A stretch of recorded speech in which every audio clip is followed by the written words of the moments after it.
예, 일반 심판 절차에서 당사자에 관한 이야기를 하겠습니다.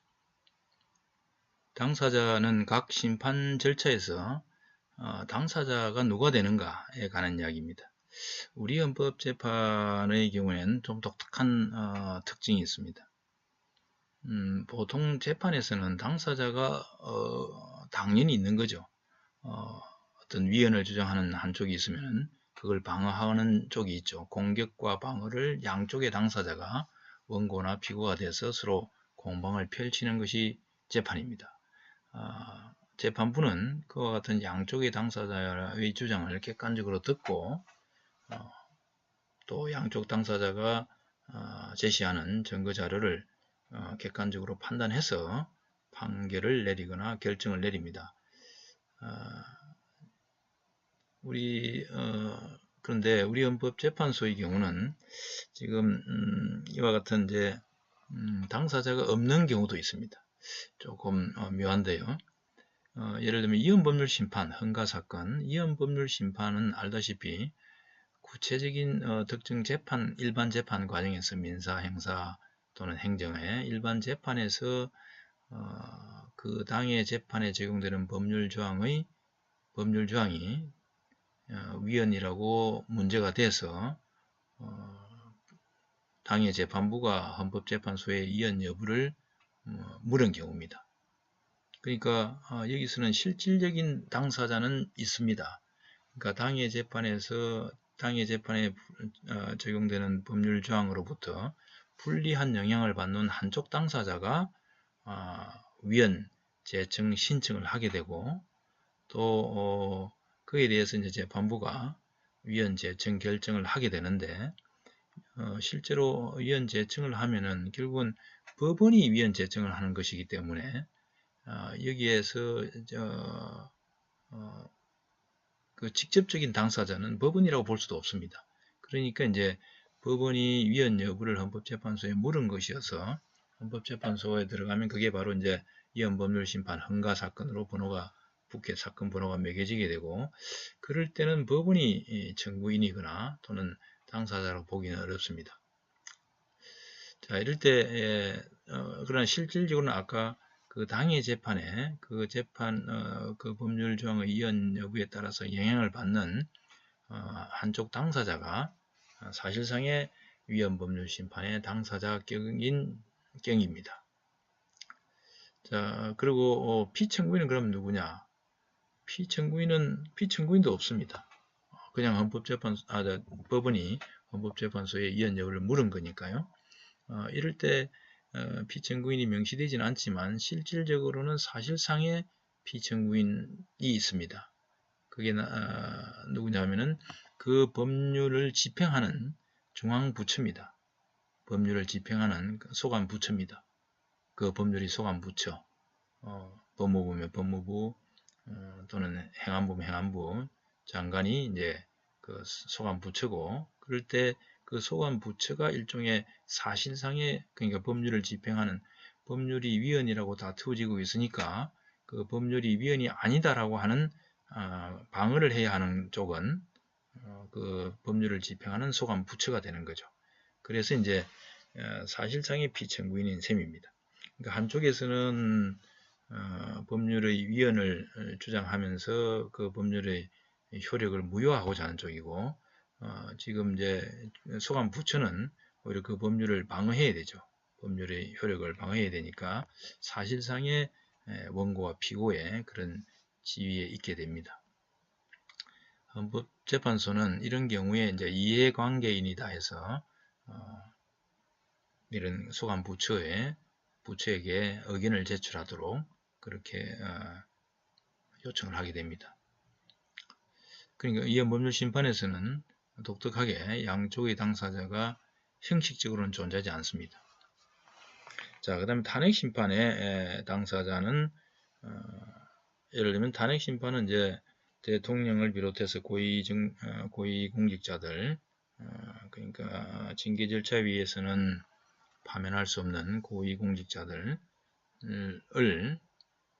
뭐 대법관을 비롯해서 또는 헌법재판관도 탄핵의 대상이 될 수는 있습니다.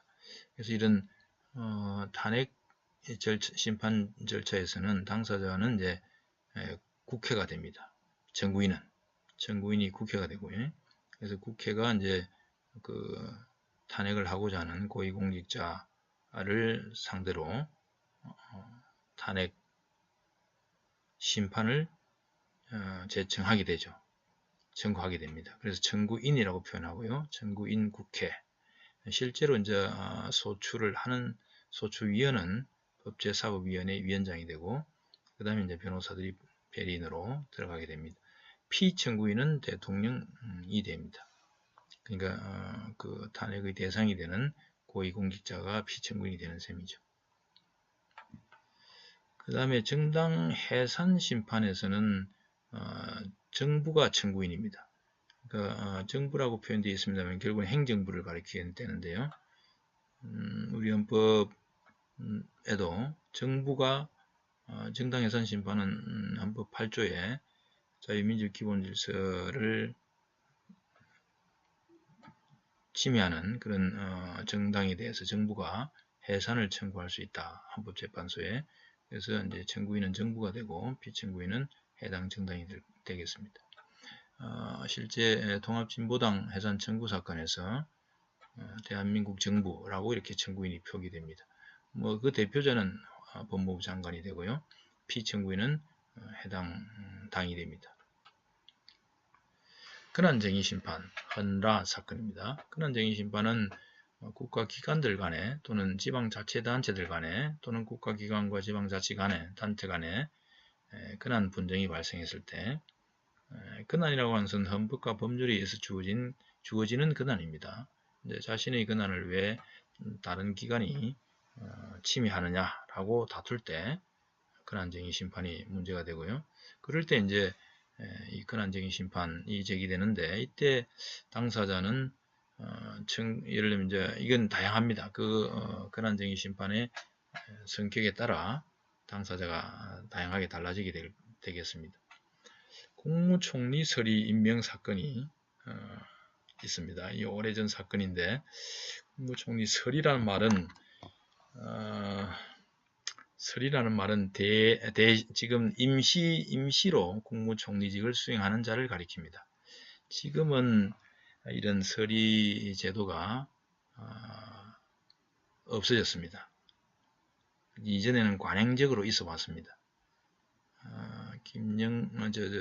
김대중 대통령이 당선이 되고 그 당시에 선거를 함께 공동으로 치른 게 이제 김종필 씨를 국무총리로 임명을 했습니다. 물론 그때는 당시에는 서리 제도가 있어서 국회의 동의를 받기 전에 서리로 임명을 먼저 합니다. 국무총리 서리 임명이죠. 그래서 실제로 바로 직무를 수행하게 합니다. 당시에 그렇게 했죠.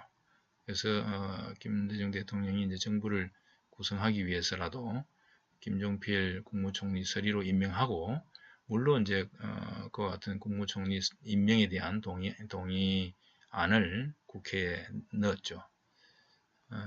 그런데 이제 그때 문제가 됐던 것은 헌법상 국무총리 서리가 제도가 명확하게 명시되어 있지 않고 대통령 국무총리를 임명하기 전에 국회의 동의를 받아야 한다라고 되어 있습니다. 그러니까 국회의 동의를 받기 전에 서리를 먼저 임명해서 직무를 사실상 수행하게 하는 것, 이것에 대해서 이제 다투어진 사건입니다. 그것이 위헌 아니냐 라고 하면서 이제 동의 제도 위헌이라기보다 당시에 이제 다투어진 그 정규 과정을 보면은 국회의원들이 국회에서 동의를 하기 위해서는 심의 표결권을 행사해야 되는데, 그와 같은 국회의 동의와 관련한 심의 표결에 관해서 이제 국회의원들이 권한을 행사하지 못했으니까 권한 침해를 주장했던 겁니다. 그래서 이제 청구인 국회의원들이 이제 150명이네요. 150명의 국회의원들이 이제 국무총리 서리 임명에 대한 대통령의 임명으로 인해서 자신들의 심의 표결권이 침해되었다라고 근한 침해를 주장한 겁니다. 그래서 이제 이때는 청구인이 국회의원이고 피청구인이 이제 대통령의 국무총리 서리 임명 행위에 대해서 다투는 거니까 피청구인이 대통령이 됐습니다. 이런 근한정의 심판은 각 사건마다 그 사건의 성격에 따라서 청구인과 피청구인이 정해지게 됩니다. 이 내용들은 그냥 생략하고요. 강남구와 대통령 간의 근한정의에서도 이런 근한 분쟁이 발생했습니다. 강남구와 대통령 간에, 이 강남구는 지방자치단체죠. 그 다음에 대통령은 국가기관입니다. 국가기관과 지방자치단체 간의 근한정의를 허용하고 있고요. 그래서 이제 이 케이스는 강남구에서는 기본적으로 강남구 공무원들에 대한 구공무원들에 대한 그 여러 가지 이제 좀 재정이 넉넉하니까 시관 외 수당을 많이 주려고 했는데 당시에 대통령이 발한 시행령이죠. 그 시행령에는 전국의 지방자치단 공무원들의 시관의 수당을 일률적으로 정했습니다. 그러니까 이제 강남구에서는 이게 자치행정권 또는 자치재정권이라고 하는 지방자치 권한을 대통령의 시행령에 의해서 침해당했다라는 주장입니다. 그러니까 이제 청구인이 이제 강남구고 피청구인이 대통령입니다. 대통령의 행위라고 해서 결국 그 시행령 재정행위를 다툰 겁니다. 물론 뭐 9사람이 기각했습니다만은. 그 다음에 국회의원과 법원 간에도 근한정의가 발생할 수 있습니다. 이거는 물론 각하된 사건입니다만은 국회의원 한 분이 청구인이 돼서 법원의 결정, 당시에는 결정입니까? 처분 결정인데 법원의 결정에 대해서 다툰 사건입니다. 그러니까 서울남부지방법원 제51민사부라고 하는 재판부가 내린 결정으로 인해서 자신의 국회의원으로서 갖는 어떤 권한이 침해됐다라고 주장하면서 이제 청구를 한 거죠. 물론 이것 9사람에 의해서 각하됐습니다. 이런 사건의 내용 자체에 대해서는 기회가 되는 대로 보도록 하겠습니다. 자, 그 다음에 이제 권리구제형 헌법소원심판, 이 헌마 사건이죠. 헌마 사건은 다른 말로 하면 헌법재판소법 68조 제1항에 의한 헌법소원심판이다, 이렇게 표현합니다. 이걸 권리구제형 헌법소원심판이다, 또는 이제 사건 부호로 부르면은 헌마라고 부릅니다. 우리 헌법 68조 1항에 공권력의 행사 또는 불행사로 인하여 헌법상 보장된 기본권을 침해받은 자는 헌법소원을 청구할 수 있다, 이렇게 되어 있습니다. 그래서 여기서 이제 청구인은 결국 이제 헌법상 보장된 기본권을 침해받은 자가 되죠. 그 다음에 공권력의 행사 또는 불행사, 행사 또는 불행사는 공권력을 적극적으로 자기적으로 행사한 경우고, 불행사는 부작위를 말합니다. 공권력을 행사하지 않는 경우죠. 어쨌든 이런 공권력의 행사 또는 불행사로 인해서 헌법상 보장된 자신의 기본권을 침해받은 자는 헌법소원을 청구할 수 있습니다. 기본권 구제를 위해서. 이럴 때 주로 이때 공권력은 많은 경우에 지금 헌법재판소가 헌법소원을 통해서 심판하는 것이 행정청은 아닙니다. 왜냐하면 나중에 보겠습니다만 행정청의 처분은 그 처분을 다투는 행정소송이라는 절차가 있기 때문에 헌법소원으로 오질 못합니다. 대부분의 경우에 지금 이제 이 헌법소원을 통해서 위헌이라고, 기본권 침해라고 주장하는 것이 많은 경우에 법령입니다. 법률과 명령, 규칙입니다. 그래서 법령 헌법소원에서 이제 문제가 되는데요. 그러면 법령은 피청구인이라는 게 따로 없습니다. 법률과 명령은. 예를 들면 이제 명령은 물론 시행령, 예를 들면 대통령령을 반한 대통령이 있긴 합니다. 그렇다고 대통령을 피청구인으로 하지는 않습니다. 또 법률을 제정한 게 국회와 대통령이 합의하에 이렇게 법률이 제정되는데, 그 두 집단을 또 피청구인이라고 하기는 어렵고요. 결국은 법령헌법소원에서는 헌가 사건, 그러니까 이혼법률심판 사건에서와 마찬가지로 피청구인이 특정되지 않습니다.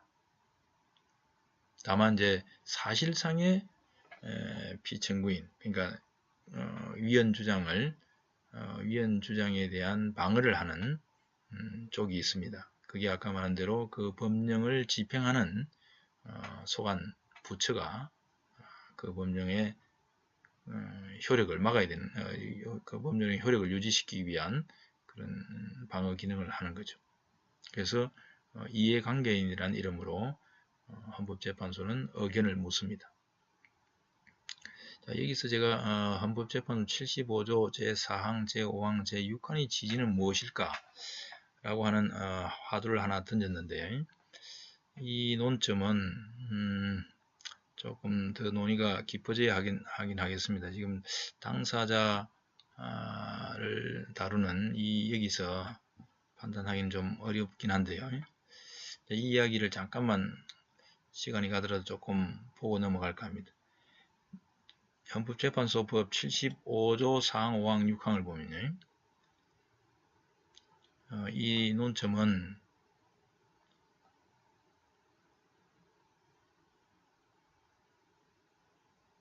이거 이제 아까 제가 헌법재판소가 주로 헌법소원을 통해서 권리구제형 헌법소원을 통해서 판단을 내리는 대상은 대부분 법률이거나 아니면은 명령이거나 또는 규칙입니다. 그런데 헌법재판소법이 만들어질 때 과연 이런 법률, 특히 법률이나 법령에 대한 헌법소원을 예정하고 있었던가, 우리 헌법재판소법의 제정자들은 그 점을 잠깐 보고자 하는 겁니다. 75조와 인용 결정에 관한 것인데, 여기 보면은 4항에 헌법재판소가 공권력의 불행사에 대한 헌법소원을 인용하는 결정을 할 때는 피청구인은 결정 취지에 따라 새로운 처분을 하여야 한다. 처분이라고 되어 있습니다. 물론 처분의 의미를 넓게 확장할 수는 있습니다. 그러니까 예를 들면 법률의 입법 부작위를 다투는 헌법소원을 인용한다는 것은, 그러니까 법률을 제정하지 않고 있는 것이 헌법에 위반된다, 기본권 침해다 라고 하는 것이고, 그럴 때 피청구인은, 사실 피청구인이라는 게 법률의 경우에는 지금 없다고 그랬습니다. 법률을 다투는 경우는 결정 취지에 따라 새로운 처분을 하야 한다. 형식적으로는 없지만 사실상 그 법률을 제정한 입법자를 가리킵니다. 그러면 새로운 처분을 해라 라고 하는 것이 법률을 새롭게 만들어라 라고 하는 의미로 확장해서 해석할 수는 있지만, 이 문은 그대로 보면은 과연 법률을 헌법소원의 대상으로 처음부터 예정했던 건가, 오히려 그렇지 않다라고 하는 해석이 가능도 합니다. 처분이란 용어를 사용한 것이 그런 추론을 하게 만들고요. 5항도 비슷한 맥락에서 보면은 제2항의 경우에 제2항은 이제 인용하는 결정입니다. 헌법재판소 68조 1항에 따른 헌법소원, 권리구제형 헌법소원을 인용하는 경우에, 그럴 때 헌법재판소는 공권력의 행사 또는 불행사가 위헌인 법률이나 법률의 조항에 기인한 것이라고 인정될 때에는 인용결정에서 해당 법률이나 법률 조항이 위헌임을 선고할 수 있다. 이때 법률 위헌을 선고할 수 있다고 되어 있습니다. 그때 그러니까 여기에 공권력이라는 의미는 법률은 포함되지 않는 것이다 라고 해석이 충분히 가능합니다. 왜냐하면 공권력의 행사가 법률에 근거해서 이루어진 것이라고 지금 문장이 되어 있고, 그 취지는 오히려 법률에 근거해서 이루어지는 행정청의 조치나 이런 것을 가리킨다고도 볼 수 있습니다. 그러니까 이제 지금 4항, 5항을 보면은 헌법재판소법을 만든 입법자의 머릿속에는 법령에 대한 헌법 소원을 직접적으로 다투는 헌법 소원을 생각하지 않았던 것이 아닌가 하는 추론이 가능합니다. 예, 그런 이제 75조 4항, 5항, 뭐 이런 6항을 보게 되면은 이제 그런 입법자의 혹시 그 의도가 이런 것이었다라고 추론이 되는데, 다만 헌법재판소는 처음부터 그와 같은 입법자의 의사를 추론적 의사를 추론을 하지 않았습니다. 오히려 처음부터 바로 공권력의 개념 안에 공권력은 법령도 포함되는 것이다 라고 처음부터 해석을 하고 들어갔습니다. 그러니까 당연히 지금은 법령 헌법 소원이 대부분을 차지하고요. 아까 이야기한 대로 그 법령에 근거해서 내려지는 어떤 조치나 처분은 행정소송을 통해서 다투어지기 때문에 헌법소원으로 오지 못합니다.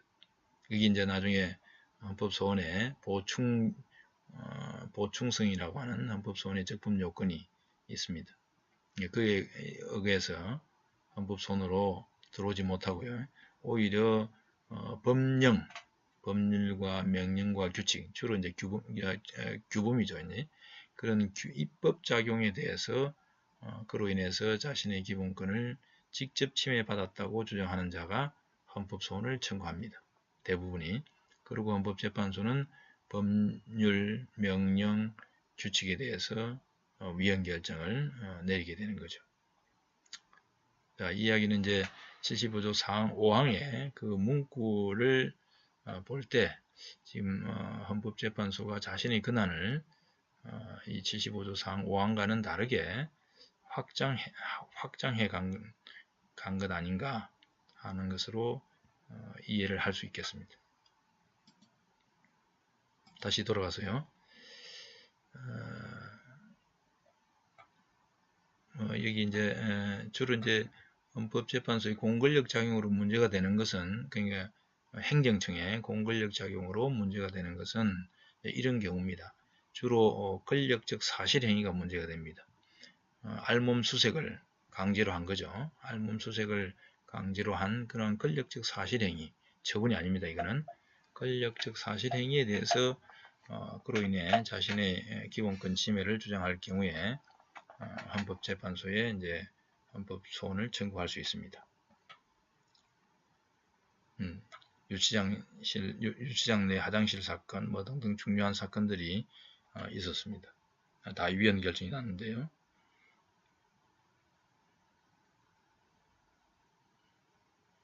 이런 내용은 크게 중요하지 않아서 넘어가겠습니다. 그 다음에 당사자와 관련해서 이제 규범통정헌법소원심판, 이 헌바 사건이라고 부르죠. 또는 이걸 위헌제 청행 헌법소원심판, 뭐 여러 가지 이름으로 불리어집니다. 또 헌법재판소는 공식적으로 헌법재판소법 제68조 2항에 의한 헌법소원심판이다 이렇게 표기를 합니다. 헌법재판소의 결정 이유에서는요. 그래서 뭐 우리가 이제 조금 더 줄여서 기본통정헌법소원심판이다.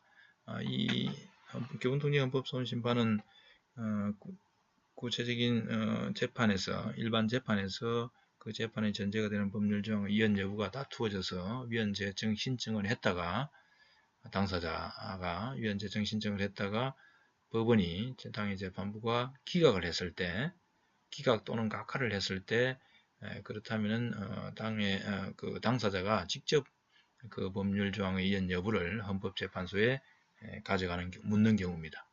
이게 이제 규범통정헌법소원심판입니다. 68조 2항에 의한 헌법소원심판이고요.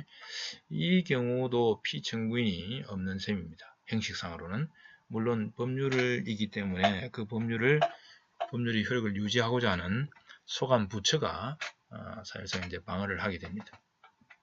그래서 이제 이해관계인이라고 하는 개념이 있고요. 그래서 이해관계인이 아까 이야기했듯이 형식상의 피청구인은 아니지만 실질적인 피청구인으로서의 이해관계인을 의견을 묻습니다. 헌법재판소가. 또 물론 이제 학자나 이런 사람들의 이제 참고인의 진술을 듣기도 합니다.